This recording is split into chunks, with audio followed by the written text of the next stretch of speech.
Good morning, everyone.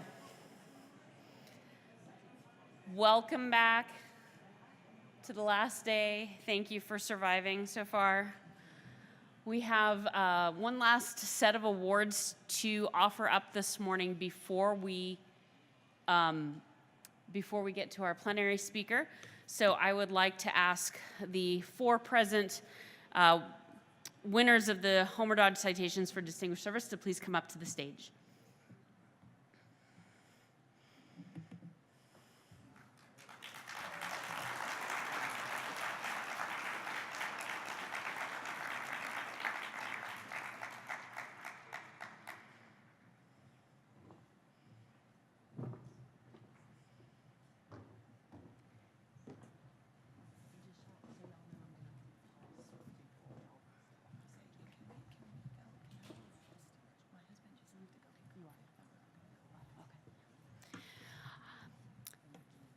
Established in 1953 and renamed in recognition of AAPT founder Homer L. Dodge in 2012, the Homer L. Dodge Citation for Distinguished Service to AAPT is presented to members in recognition of their exceptional contributions to the association at the national, sectional, or local level. We're going to start with Joseph Kaminsky. So if you'd step forward. Joseph Kaminsky, currently professor and chair of the Department of Physics at Lewis University, earned his BS in Physics and Mathematics from the University of Notre Dame and his MS and PhD in Physics from Michigan State University. His contributions to AAPT span a number of different roles. He's been a reviewer for the American Journal of Physics, a member of 3 different area committees, professional concerns, physics and undergraduate education and laboratories, and member of the Meetings Committee. As the chair of the Lab Goals Subcommittee, he led the writing of the AAPT recommendations for the undergraduate physics laboratory curriculum that were endorsed by the AAPT board in November 2014. Kaminsky has also served as the president of the Chicago section of AAPT and is now their section representative. For his service to AAPT and the greater physics teaching community, we are pleased to award the Homer L. Dodge Citation for Distinguished Service to AAPT to Joe Kaminsky.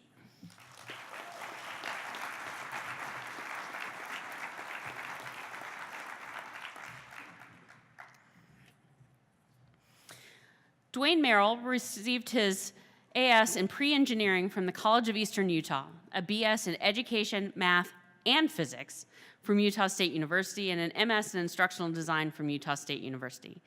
After teaching for nearly 20 years in Utah, Merrill moved to Brigham Young University, where he works as an associate teaching professor, helping prepare new physics teachers. Dwayne has been a longtime physics teaching research agent, PTRA, providing workshops for teachers and summer training for other PTRAs. He's served on the committees on laboratories, apparatus, teacher preparation, and physics in high schools, as well as the LOTC Scholarship Committee and the Special Projects and Philanthropy Committee. Dwayne served in the presidential chain of the Idaho-Utah section of AAPT. For his service to AAPT and the greater physics teaching community, we are pleased to award the Homer L. Dodge Citation for Distinguished Service to AAPT to Dwayne Merrill.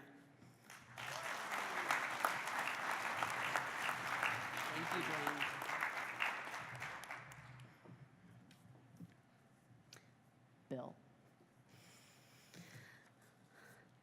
William Wrights earned his BA Ed in Physical Science from the University of Akron, an MSED from Kent State University, and an MS in Physics from the University of Akron. He's retired from physics teaching, most recently at Hoover High School in North Canton, Ohio, having also taught in Australia and Scotland. Wrights received a Distinguished Service Award from the Ohio section of AAPT in 2009, having served twice as president and more recently as section representative. He's been a physics teaching resource agent for more than 30 years and served on the Committee on Physics in High School. Wrights also served on and as the chair of the committees on physics in pre-high school and science education for the public. For his service to AAPT and the greater physics teaching community, we are pleased to award the Homer L. Dodge Citation for Distinguished Service to AAPT to Bill Wrights.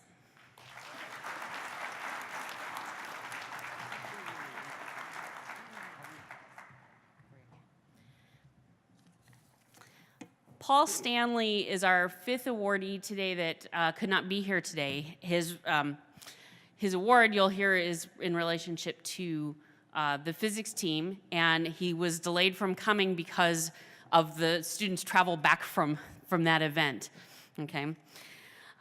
Paul E. Stanley earned his BS from Iowa State University and his MS and PhD from Oregon State University, and is currently a professor of physics and holder of the Dobson Endowed Professorship in Physics at Beloit College.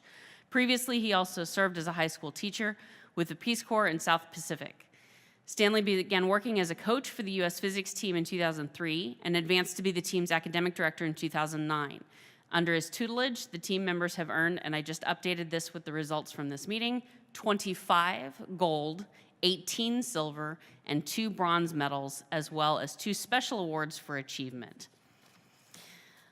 For his service to AAPT and the greater physics teaching community, we are pleased to present the Homer L. Dodge Citation for Distinguished Service to AAPT to Paul Stanley.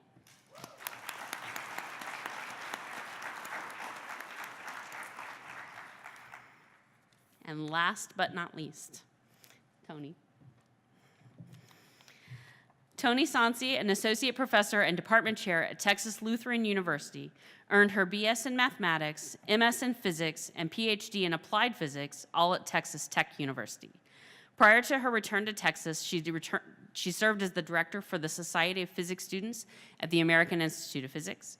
In this role, she was a pivotal liaison between SPS and AAPT, including my own introduction to SPS, creating opportunities for SPS students to engage with AAPT and consider physics education as a potential career path. Within AAPT, she previously served on the Programs Committee and the LOTC Scholarship Committee, and is currently on the Committee on Physics and Undergraduate Education.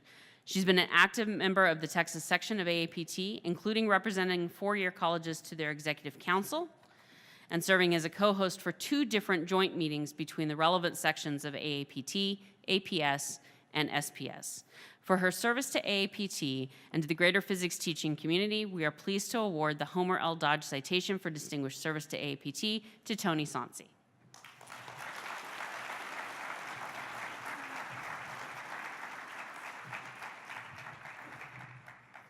Thank you all, and congratulations again to our awardees.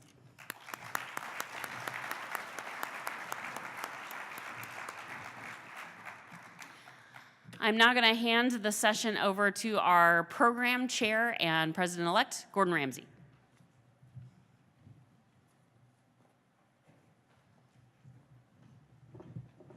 Thank you, Janelle.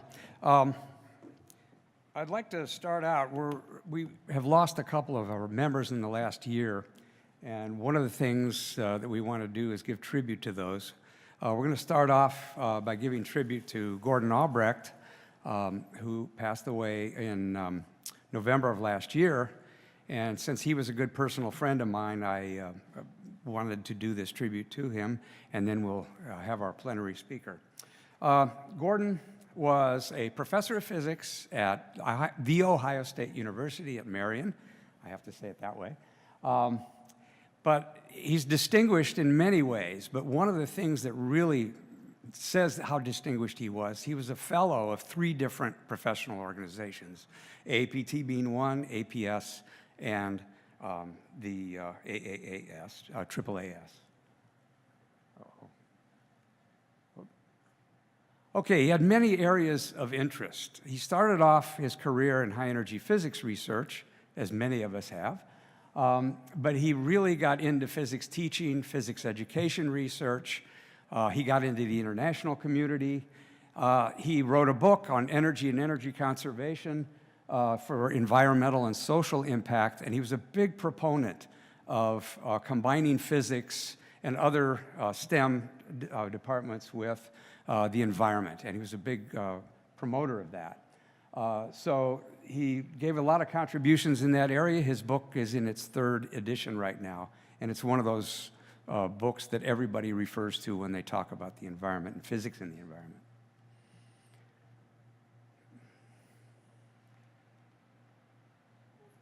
Okay, there we go. He had many other appointments. Gordon was very, very versatile, very involved in many different organizations. He was a visiting fellow of AAPT back in the 80s when he was on sabbatical, and contributed a lot to the office and to physics education in that. To show how versatile he was an Alexander Humboldt Fellow in Germany in high energy physics, so it kind of gives you an idea of how prolific he was.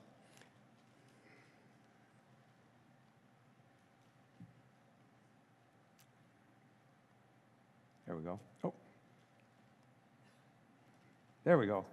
Of course, he belonged to many different sections since he moved around quite a bit. Predominantly the Ohio section, which became Southern Ohio section in his region. It split off, and he was very prolific in both of those sections, contributing a lot to the programs and so forth. He was on the editorial board of the Physics Teacher for a while, and he was a participant in PTRA programs, and he chaired numerous committees in the Ohio section and in APT as well. So he was very prolific in that area. He was well known to me through the international service to APT. He was a member of the APT Committee on International Physics Education, which I was a member and chair a number of times. He and I worked on projects together, and he was very active in GIRIP, which is the European group for PER, and he was very active in that, the Inter-American conferences and the US, China, Japan conferences that we got support for, and he was really one of those connectors of the international community, along with Len Jossam from Ohio State, the Ohio State University. And they really helped to connect the rest of the world with APT in terms of physics education. On a personal note, as I said, Gordon was a good friend of mine. We had numerous dinners together, and he and Michelle and I would have dinners together and literally discuss everything under the sun, and we just had a good time doing it. To end my tribute, whenever we were in international committees, meetings together, and that was many times, anytime somebody would say, Gordon, both of us would pipe up, yeah, what do you want?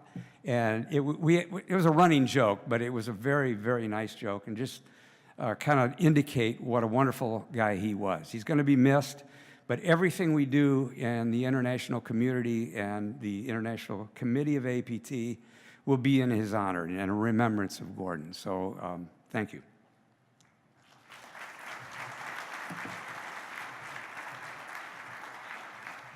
Okay, now it's my pleasure to present our next plenary speaker. Francis Slakey is the Director of Political Outreach, and there's probably a ton of titles to it, from APS, very active on the political role in DC. He has many good connections that help STEM education, and so forth, and he's been prolific at the political issues for a while, and as we know, we're in a politically tumultuous area, and he is helping to provide support for STEM, working with the right people, working with Congress to really keep us strong and keep us going. So let's give a big welcome to Francis Slakey from the APS.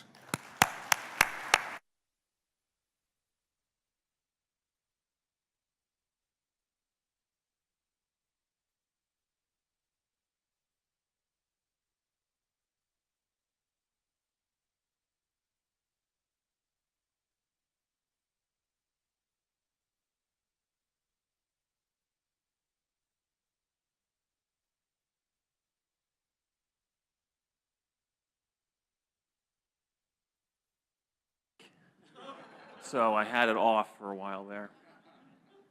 So I feel like I should start by making a confession. So there was a time in my life when I didn't care about physics. Right? So physics paid my bills, but it actually wasn't my focus. Instead, I was consumed by an adventure. And I want to tell you about that, but first I have to give you a little bit of background. So I first started rock climbing in my teens. I got in a surfboard for the first time in my 20s. And then in my 30s, I realized if I put those two sports together, if I put together rock climbing and surfing, I could be the first at something. I could be the first person that summited the highest mountain in every continent and surfed every ocean. I called it the first global surf and turf. And at that point in my life, that's all that mattered. Doing that adventure is all that mattered. And then everything changed. Taking that global adventure just changed me. The way I looked at the world changed. The role that I see that science has in the world changed. The way I teach completely changed. And I can point to the place on the map that started to bend my life. And it was the Himalayas. Or more specifically, it was Mount Everest. So let me take you there. So I was heading up Everest, and I knew I was heading up into a storm. In fact, there's a movie made of our expedition. There's actually a moment in the movie where I'm looking at the camera, and I said, yeah, I know I'm climbing up into a storm. So I knew it was coming. I got what was coming to me. And boy, did I get whacked. So yeah, I tagged the summit, but here was the situation. Here was the situation when I got there. It was a blizzard, complete whiteout. I couldn't see more than about 15 feet in any direction. It was 40 below zero. My oxygen tank was empty, and I was alone. So it was slow going. I mean, I turned around from the summit and headed right back down into the teeth of the storm, and it was just slow going. It was just 3 breaths and a step. 3 breaths and a step. Just step, step. So as I'm slowly working my way down the ridgeline, I could just make out 3 climbers in front of me. And I could barely see them in the storm. It's just a whiteout, so I could barely see them in the storm. And they're talking. I can't hear a word they're saying because the wind is just howling. And then suddenly, one of them sits down, and the other 2 keep on going. Now, at that altitude, those conditions, sitting down can only mean one thing. Whoever just sat down has decided to die.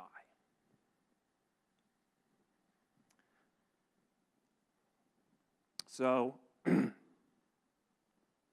next 8 hours of my life were chaos.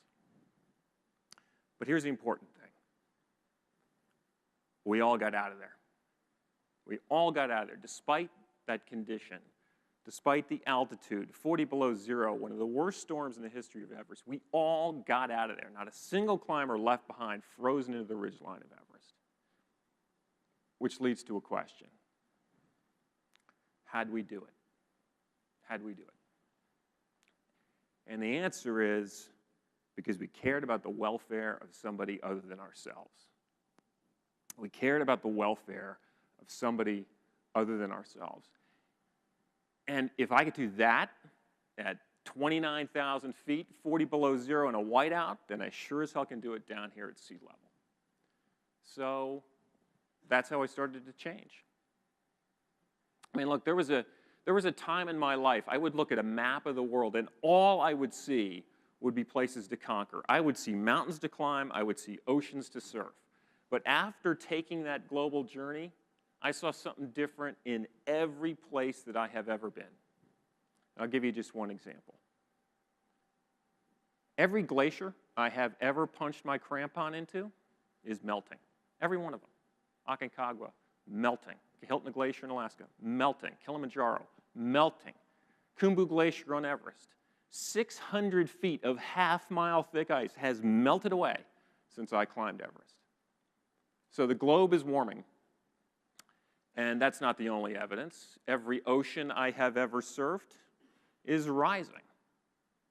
So now I look at a map of the world, and I don't see places to conquer. I see climate change. I see global challenges. And I see people. So what I want to do for a moment is I want to actually show you how I look at the world now as a physicist who works on global sustainability. And what I want to do is I want to put the whole world on a graph. So that whole world, I spent 20 years of my life crisscrossing. I want to put the whole world on a graph. And on one axis, let's put GDP per capita. And on the other axis, let's put energy use per capita. Now let's put the whole world on this graph. So down here is Africa, Asia, South America, Europe, North America. Now, there are only 5 data points on that graph, but it is an incredibly rich data set. You know, one thing it suggests,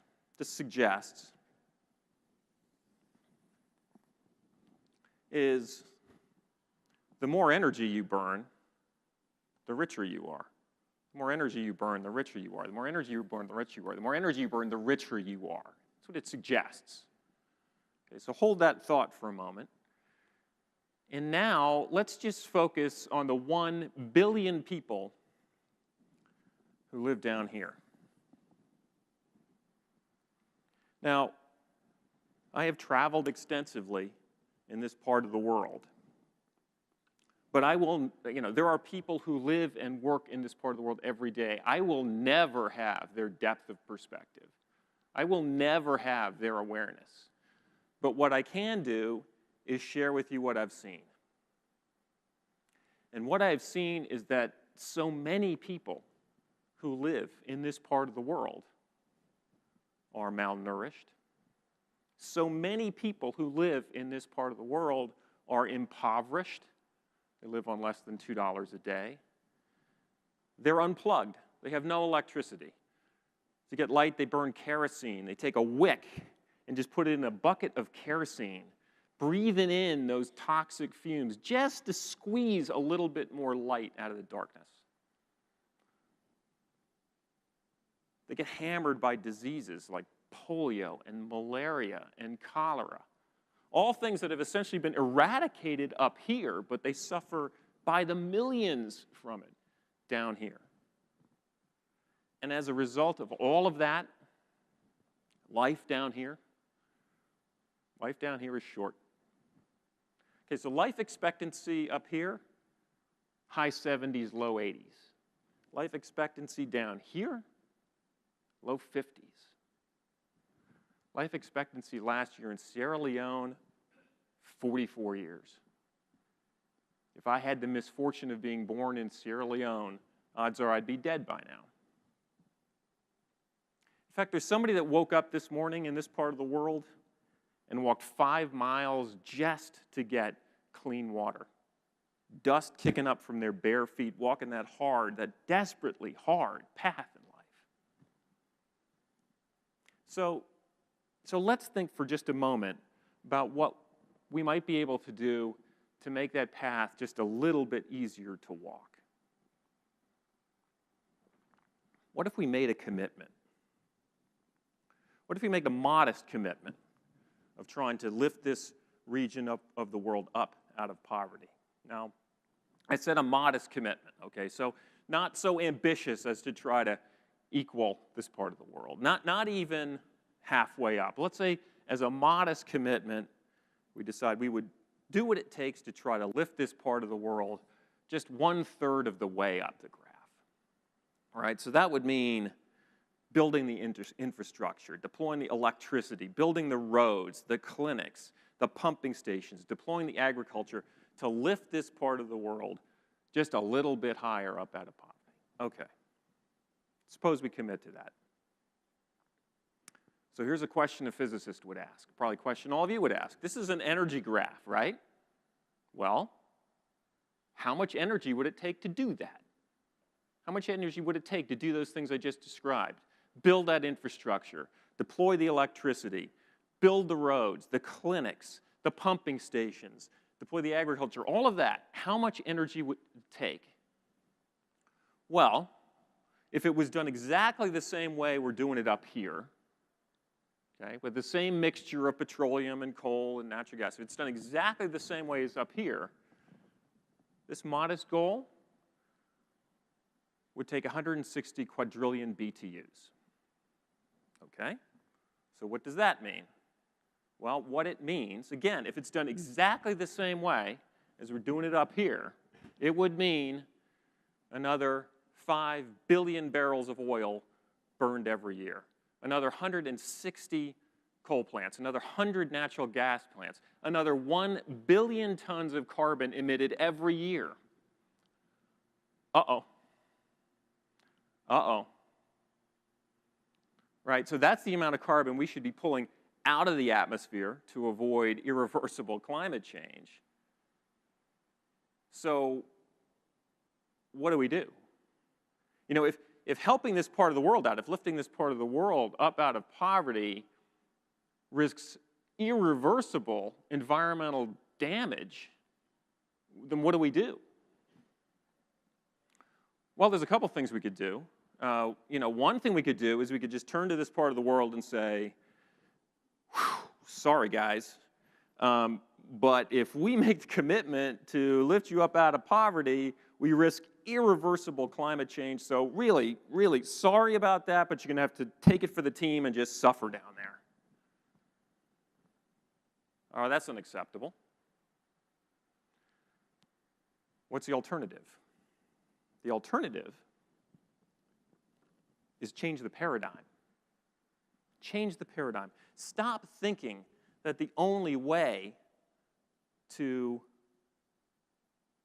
have greater economic development is by burning more energy. Okay? Stop thinking that the way to prosperity is through burning more energy. We've got to bend the curve. Got to bend the curve. Okay? We got to find ways to grow economies without increasing energy intensity. And oh, by the way, we have to do that not just down there, but we have to do it here and here and here as well. And at the same time, stop thinking that the way to solve the problem here is the same way we solve the problem here. Okay. Well, I'm not a preacher, so, you know, I don't just talk about problems. I'm a physicist like all of you, and so I like to try to do something to solve the problems. So I decided I would try to do that. I would try to bend the curve. I would try to do what it takes to reduce carbon emissions, and I would use my platform at Georgetown University, my physics classroom, the opportunities I have as a physics professor to do just that, to bend the curve and try to get corresponding carbon emissions reductions. Okay, so I started off by thinking, what kind of commitment should I make? So what if I committed to reducing carbon emissions by 10 tons over the next 10 years? All right, how does that sound? Lots of people are shaking that off, right? That's way too weak. That's too weak. All right. What if I committed to reducing carbon emissions 1,000 tons over the next 10 years? All right, still too weak. What if I committed to reducing carbon emissions 500,000 tons over just the next 3 years? All right, now we're talking, okay?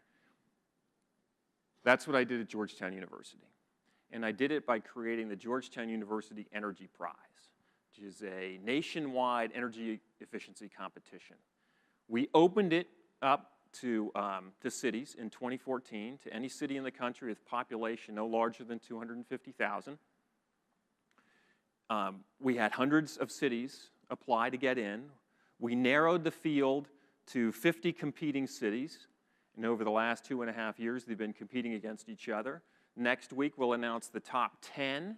And then by the end of the year, we'll announce the winner, the city that has led the way on energy efficiency. And they'll win a $5 million prize purse. So one nice thing about the competition is it's entirely data-driven. It's entirely data-driven. So every month we have the utility data coming in. We can actually see what impact we're having. So no speculation. It's just real hard numbers. We can see our effect. And as of last week, we had saved the competing cities. The competing cities had saved $120 million, and they had reduced the emissions by 600,000 tons. So that competition had the effect of taking one car off the road permanently every 5 minutes. Great. But sometimes it's worth getting past the numbers and think about the people. So I want to tell you one story. I want to tell you about Alejandro Barón. So Alejandro is an at-risk youth in Holland, Michigan. He's had trouble at school. He's been in and out of the juvenile justice system.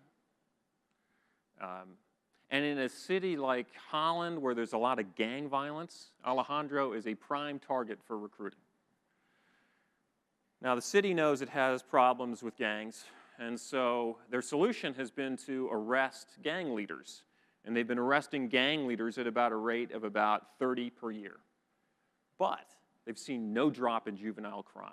None. No drop in juvenile crime. And the reason is because the gangs are recruiting as fast as the city is arresting. So, again, a question, what do you do? Or maybe another question you're thinking about, what does any of this have to do with carbon reductions, right? Well, so in 2014, one of the cities that applied to get into the Georgetown University Energy Prize was Holland, Michigan. And they had a wild idea. And so we let them into the competition and they deployed their idea. And their idea was, what if we take at-risk youths and we create prize patrols? And we have them go around to the community, knock on doors, and explain to folks in the community what they could do in that home to become more energy efficient. And the idea that Holland had is rather than these at-risk youths learning the drug trade, they'd instead learn the energy trade. So they started it back in 2014, the first prize patrol. One of their first recruits, Alejandro Barón. And it worked. So they recruited another 15. And then they recruited another 15. And they recruited another 15. And now, as a result of their prize patrols, as a result of their energy efficiency project, juvenile crime in Holland, Michigan has dropped 45%. An energy efficiency program resulted in juvenile crime dropping 45%. Okay? You know, and I mention this in part because for those of us who work on sustainability issues, we're used to being around big numbers. Okay? And sometimes it's worth putting a pause on those numbers and thinking about the people behind them, thinking about Alejandro Barón, and recognizing the truly transformative power of sustainability projects. So when I started the talk, I told you that I had changed in a number of ways, that my perspective on the role of science in the world changed. I think the Energy Prize is an example of that. But I also said the way I teach changed. So I want to give you some examples of how my teaching has changed and what I'm doing now. And I'll do that by just describing a few student projects. And the way my class works, I call it Science and Society Global Challenges. My students, and they're science students, and typically juniors, seniors, or grad students will take the class. They, first step, identify some, break into teams, identify some societal problem that nags at them. The more it nags at them, the better. They develop a solution. They talk to experts, find out what's going on, what solutions have been tried, what works, what doesn't work, develop their own solution, and then they got to get off campus and do something about it. So let me give you 3 examples of it. All of these have occurred over the past year, okay? All over the last term. One's a failure, one's a success, and one's a work in progress. And it'll give you a feel for how this works. So first, the failure. So this group came in concerned about the plight of Asian elephants. And it turned out that the leading killer of Asian elephants is not poachers. Right now, the leading killer is actually farmers who are trying to protect their farmland. So farmland has encroached on these traditional migratory paths of the elephants. And the elephants just keep marching along the same path, but now there's a farm there. Farmer protects his cropland, understandably, but he kills the elephant. So that's actually the leading cause of, leading threat to Asian elephants. So the students find this out, but they also found out in researching this that there's a really provocative solution that some scientists have been working on in Asia. And it turns out that elephants are terrified of bees. And so if you take beehives and put them along a very narrow pathway, you can keep the elephants just following that narrow pathway. So you sort of shrink the path, their migratory path. And that can get them to walk across the land more safely. That's great, but what incentive could the farmer have to actually giving up some of their farmland to allow those beehives to go through? Well, it turns out that the beehives generate honey, and if you can sell the honey, that money can go back to the farmers. And so they've now got an incentive to actually give up some of their land to put the beehives in and protect the elephants. Great. So the students, I'm condensing a lot of research into a very small description, but what they did is they realized, well, the solution is there. It's deployable, but what it's got to be done is scaled up. So what's been proven at the small scale has to be scaled up. But how do you scale it up? The only way to scale it up is develop a market for the honey. Then you can get the farmers to get the honey. You can bring money in to build more beehive fences. Okay. So again, I'm condensing a lot into a small description, but they came up with their product, elephant honey, and they contacted farmers in Thailand. That's where they were going to start. They identified the path that they wanted to clear, determined how much honey they had to generate in order to bring in enough money to put in the beehives. It turns out there's a lot of honey. So they knew they had to develop some market here in the United States. They got agreements to sell their honey in farmers markets in the DC area, and they contacted Whole Foods. Whole Foods said, well, if you can prove your product is sellable in farmers markets, we're interested in actually bringing it into our stores. Fantastic. Now all the pieces are in place. They got their product, they've got a supplier, they've got a potential way to scale up. Just one hitch, they actually have to have the resources to purchase the honey and bring it to the US. So they calculated it, and it turns out they needed about $30,000. So they entered an entrepreneurship competition. And this is when things started to change. Okay, so they entered the competition, they won the first round. Now, one feature of this particular competition is it runs several rounds, and every round you win, you get the advice of multimillionaires who have been through these same sorts of things that you have, and they can refine your project. So they won the first round, and the advice they got is, yeah, you can't be a nonprofit. Okay, you got to be for-profit. And look, it makes sense too, because you guys are taking all the risk, you're putting all the time and energy into this. You got to be a for-profit. And oh, by the way, you'll never make it in future rounds unless you're for-profit. All right, so they incorporated as a for-profit company. Went into the next round, they won the next round. And the advice they got in that round and the next round and the next round that they got was all about how to make more money, how to make more money, how to make more money. All right, so the night came, the night before the finals, and they came to my office, and they had a crisis of conscience. They said, you know, we look at our pitch now, we don't even talk about elephants. All we talk about is making money. And the elephants have simply become this tool for us to make money. And they felt like they'd sold their souls. So we talked it over, very heartfelt conversation, and they made a decision, pretty radical decision. For the finals, they would go back to their original script. And in fact, they changed their graph. They changed the axis on the graph. So the graph had become money over time. They went back to how many elephants they could save over time. And they felt so good about themselves. The passion came pouring back in. They went in the next day for the finals, and they delivered their pitch better than they think they ever had delivered it before. So they gave it to a panel of multimillionaires, one of whom you may know. He's the owner of the Washington Capitals and the owner of the Washington Wizards. His name is Ted Leonsis. And he was the only one who spoke after they finished their pitch, and he only said 4 words. Go run a charity. That's the best project that will never happen in my class. Lots of lessons in that. And, you know, some of them my failures. And I think, you know, I look at it now, I think my failing was just to never get the balance right between passion, profit, and science. And it just got a little out of whack. But learn lessons, apply it to the next group, right? So let me tell you about another group. So another group was concerned about invasive species.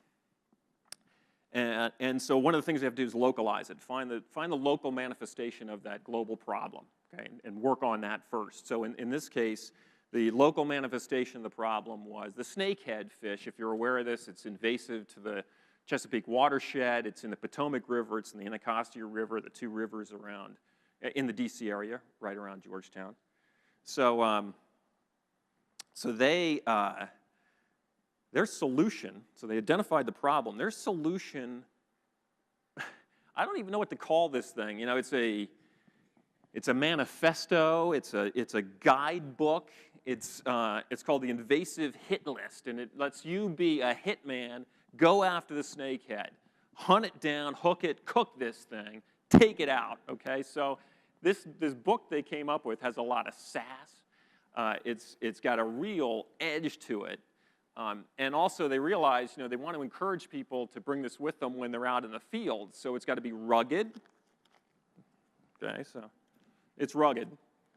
It's also waterproof. To prove it to me, they soaked it in water for 48 hours. So this is the soaked version. So that's great. This is a wonderful concept, but you actually got to do something with your concept in my class. Wonderful that they came up with this. Really, really clever. I encourage anybody to read it. Their website is invasivehitlist.com, all one word, invasivehitlist.com. But they got to do something with it. So in their case, what they did, they needed distribution. And so they went to the Department of the Interior. And they made their pitch to the Department of the Interior. So this is the pamphlet that the Department of the Interior puts out to alert people about the snakehead. Okay, so typical trifold thing. Okay, this is the last time you're going to see this. This is being taken off of the shelf of all the places it was distributed around the country in national parks. It's being replaced by this. Students sold thousands of copies to the Department of the Interior. Yes, they deserve a clap. So this one, you know, I think the lesson here, contrasting it to elephant hunting, you know, they worked through an organization to handle the distribution that cared about their issue. It did not become money. Yes, they incorporated, so their company's FM31, but it did not become about the money. Their client is concerned about solving the problem as much as they are. So let me tell you about one last group, because they took such a radically different approach, completely unfamiliar turf for me, maybe familiar to a lot of you, but it's just a completely different world for me. That's one thing I love about teaching this way, because students are always presenting new approaches and new ideas. So in this case, the students were concerned about, their starting point was marine debris. So they were concerned about marine debris, localized the problem. It turns out that microfleece was a primary source of marine debris. Localize it even more. So they did water testing in Anacostia and Potomac rivers, and sure enough, there's microfibers in those rivers. And in particular, narrowing it even more, the problem they got concerned about was the microfibers that end up in the waterways as a result of people washing their fleece jackets.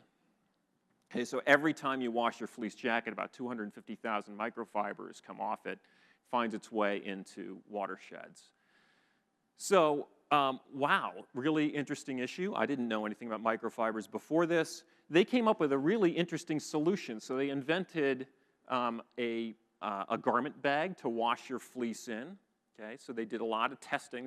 They washed a lot of loads of laundry to come up with this concept, and they came up with what they call fiber filter. So they're incorporated now also. Fiber filter, they've got their product, and it's this bag with holes that are small enough to trap the microfibers, but large enough to still wash your fleece. And in their case, they don't care at all about making money. That wasn't their intent. In fact, what they want to do is they want to prove that this concept can work and inspire a company to take it on. So one of their ideas is, you can take this microfiber bag and just make it a pocket of the jacket. And so if Patagonia were to decide to, they just sew it into the jacket, and when it's time to wash your jacket, you just fold it into the pocket, toss it in the wash, right? It's great. So they're not trying to actually do this thing themselves. They're trying to essentially create a social movement, create pressure on companies to do this themselves. Do the right thing, solve this problem. Look, here we came up with a solution. You can actually do this and get it done. So how do you create a social movement? So they were much more informed about this stuff than I am. So their approach was, well, we're going to work with a viral epic photographer named Vaughn Wong. Okay. I don't know what a viral epic photographer is, but I know now he's a remarkable artist. And what he does is he takes a photo that he hopes conveys some social action, and then he makes a video around that photograph, and then posts the video. So he already has a phenomenal reputation, Vaughn Wong, and so he actually just after the semester ended, he descended on campus. His technique, by the way, is really interesting. So he has no crew. He just shows up. He doesn't even have all the video equipment. He has enough of a following that when he goes to a place, he puts on his Facebook page where he's going, and if anybody wants to come. So one day in the biology lab, all of a sudden, people just showed up. People I'd never seen before, and he did this thing. And he has already begun to make the video. He's already taken some shots to get this thing going. And so for today's talk, he actually provided me with a teaser video. It's not the final, but it gives you a sense of where he's heading with this so you guys can see how it works. So can you roll the video? Before Ben walked into this room, this was a standard biology lab. Now look at it. It's gotten to the point where I'm not sure you can find something that should be in a biology lab. What's tricky about this problem is you can't see it. The idea of the monster under your bed that isn't there, but the monster in your washing machine that is.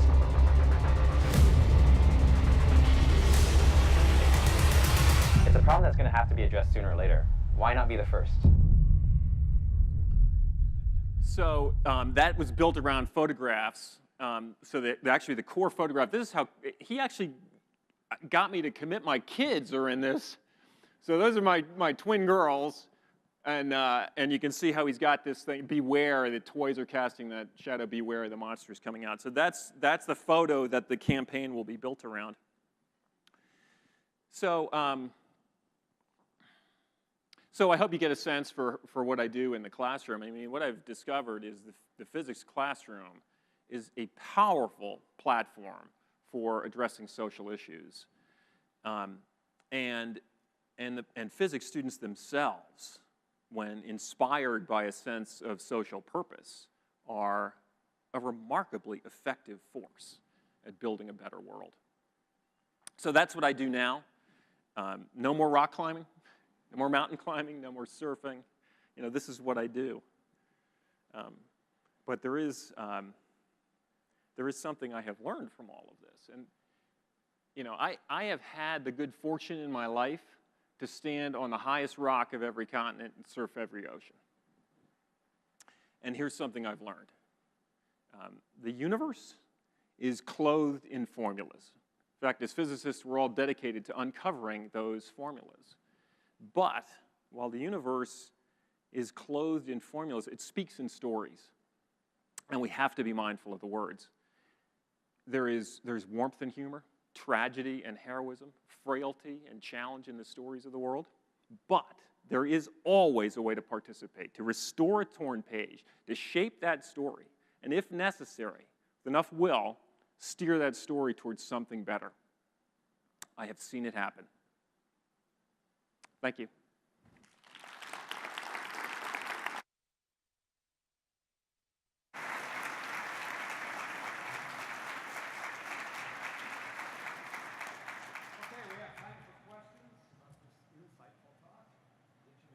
Microphone on? Guess not.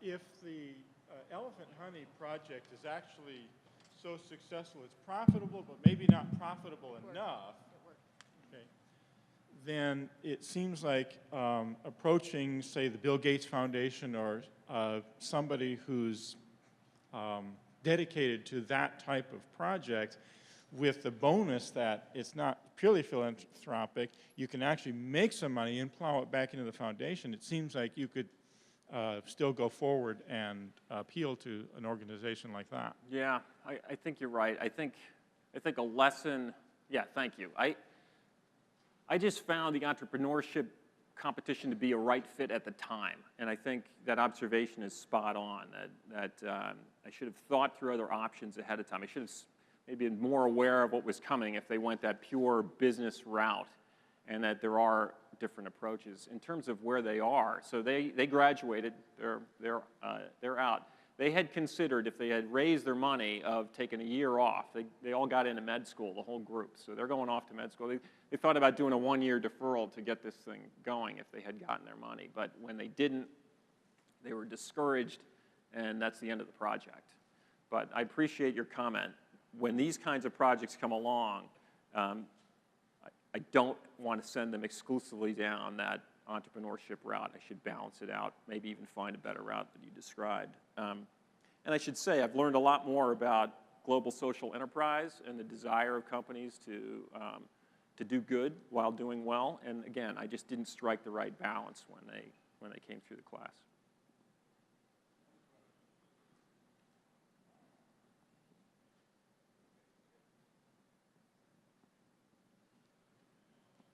First of all, wonderful projects. I have a quick question about how did you fund the competition, the $5 million prize that you mentioned? You may have said it, but I didn't hear it.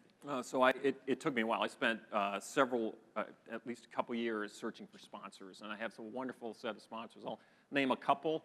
I'm not going to remember them all, but Johnson Controls, Schneider Electric, American Gas Association. We leave it there. There's many more.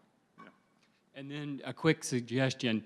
After these cities save so much money, it might be the case where they could donate some of their savings and you could fund even another round of competition or something like that. You offering to run the next one? Turned out to be a lot more work than I expected. But you know, one nice thing about the community saving all that money is already a refrain has popped up among them, which is we're all winners. You know, in fact, some of them have saved more than $5 million, so they will have saved more than they would even win from the prize purse. So that was wonderful to hear it coming back from them, that they recognize that they have essentially won by saving all that money. Yeah.